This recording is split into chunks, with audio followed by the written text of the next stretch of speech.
여러분, 만약 나라에서 아이 낳았으니까 축하해 하면서 현금 100만 원을 준다면 어떨까요? 당장 기저귀 사고, 분유 사고 아마 몇 달 안에 다 사라지겠죠. 근데 미국은 조금 다릅니다. 근래에 트럼프 행정부에서 정말 미국다운 그리고 자본주의의 끝판왕다운 정책을 내놓았습니다. 바로 트럼프 계좌입니다. 아이가 태어나면 정부가 1000달러, 즉 우리 돈으로 약 130만 원을 줍니다. 그런데 조건이 있어요. 이 돈 성인 될 때까지 절대 못 꺼내고 무조건 저비용 미국 지수 펀드, 즉 S&P 500 같은 것에 투자해야 합니다. 이건 단순한 돈 뿌리기 정책으로 생각하면 안 될 것 같습니다. 이건 국가가 국민에게 너희는 앞으로 자본의 주인이다 라고 선언하는 것과 다름없다고 봅니다. 오늘 영상에서는 이 정책이 정확히 어떻게 돌아가는지, 왜 미국은 이런 정책을 시행하는지, 그리고 가장 중요한 것, 미국 시민권자가 아닌 우리가 여기서 뭘 훔쳐와야 할지 아주 낱낱이 파헤쳐 보겠습니다. 자, 먼저 정확한 팩트부터 짚고 넘어갈게요. 백악관과 미 재무부 공식 문서를 바탕으로 정리해 보겠습니다.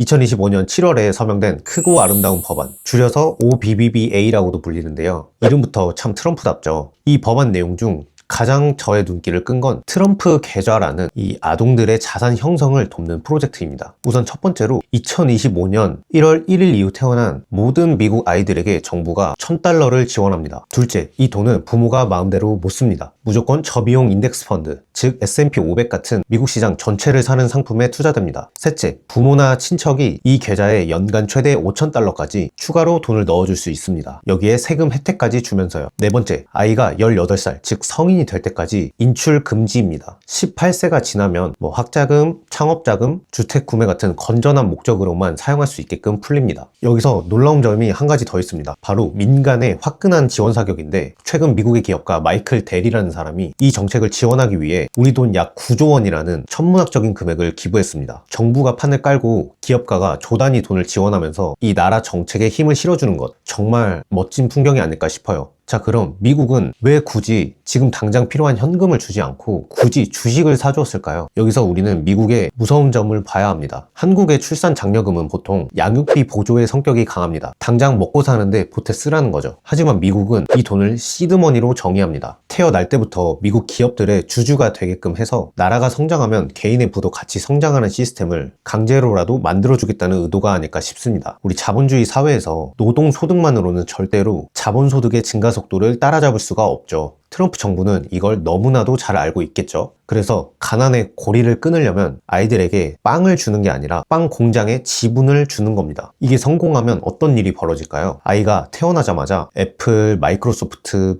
엔비디아, 테슬라 같은 회사의 주주가 되는 겁니다. 그럼 이 아이들은 자라면서 기업이 망하길 바랄까요? 아니면 잘 되길 바랄까요? 당연히 기업 친화적인 마인드를 갖게 되겠죠. 정치적으로도 굉장히 고단수 전략이라고 볼 수 있겠습니다. 자, 여기까지 정책과 의도는 알겠고, 그래서 돈이 얼마나 불어날까? 이게 가장 궁금하시죠? 제가 직접 시뮬레이션을 돌려봤습니다. S&P 500의 역사적 평균 수익률인 연 10%에서 물가가 매년 대략 3% 정도씩 오른다고 치고 뺍니다. 즉 실질 수익률 7%로 계산을 해보겠습니다. 자, 첫 번째 케이스로 부모가 한 푼도 못 보태고 정부 지원금 1000달러만 놔뒀을 때 18년 뒤 물가 상승률을 싹 제외하고 지금 현재의 체감 물가로 따져도 약 3,400달러, 하나로 480만 원이 됩니다.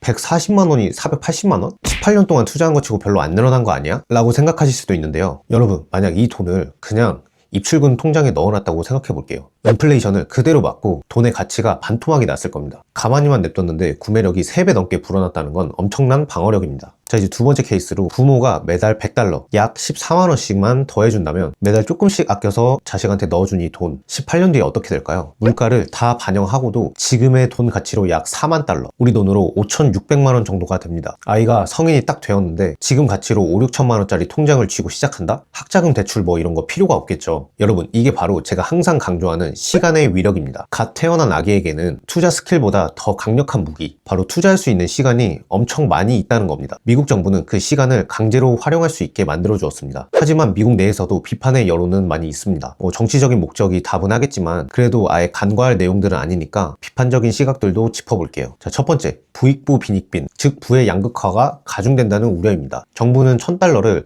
공평하게 주지만 여유가 있는 부모님들은 추가 납입 한도인 연간 5,000달러를 꽉꽉 채워줍니다. 반면에 여유가 없는 가정은 단 한 푼도 더 채워줄 수가 없을 수도 있겠죠. 만약에 이렇게 된다면 18년 뒤에는 격차가 오히려 이 제도 때문에 더 벌어질 수 있다는 의견이 있습니다. 두 번째로는 시장 왜곡 가능성입니다. 매년 태어나는 수백만 명의 아이들의 돈이 무조건 S&P 500을 사게 됩니다. 이건 주식시장에 끊임없이 돈을 주입하게 되는 강제 급유기 역할을 합니다. 주가는 당연히 오르겠지만 기업의 실적과 무관하게 돈의 힘으로만 오르는 버블을 정부가 조장한다는 지적도 있습니다. 자, 어찌됐건 우리는 미국 시민권자가 아닙니다. 중요한 건 그래서 우리는 어떻게 해야 되냐 하겠죠. 우리는 트럼프 계좌를 받을 수 없습니다. 하지만 그 시스템은 그대로 베껴올 수 있습니다. 이 정책의 성공 방정식은 딱 두 가지입니다. 자, 첫 번째, 초장기 강제 투자. 아이가 성인이 될 때까지 18년 이상 강제로 보유한다. 두 번째로는 검증된 시장에 투자한다. 즉 S&P 500 같은 미국 지수를 산다. 결국 핵심은 시간입니다. 미국 정부는 강제로 시간을 묵혀주는 시스템을 만들었는데 우리도 똑같이 행동하면 됩니다. 일반 주식 계좌로 하셔도 좋습니다. 하지만 만약 본인의 의지를 믿지 못하신다면 중도 해지 시에 불이익이 생길 가능성이 있어서 강제성이 부여되는 연금 저축 펀드 같은 훌륭한 절세 상품을 이용하는 것도 방법입니다. 자녀를 위해서 혹은 미래의 나를 위해서 미국이 하는 것처럼 우리도 우리를 위한 부의 시스템을 만들어야 합니다. 오늘 내용들을 들으시고 여러분들이 복리의 씨앗을 심는 계기가 되었으면 좋겠습니다. 끝으로 여러분들의 계좌가 단단해지길 바라며 오늘 영상 마치겠습니다. 내용이 유익하셨다면 구독과 좋아요 부탁드리겠습니다. 감사합니다.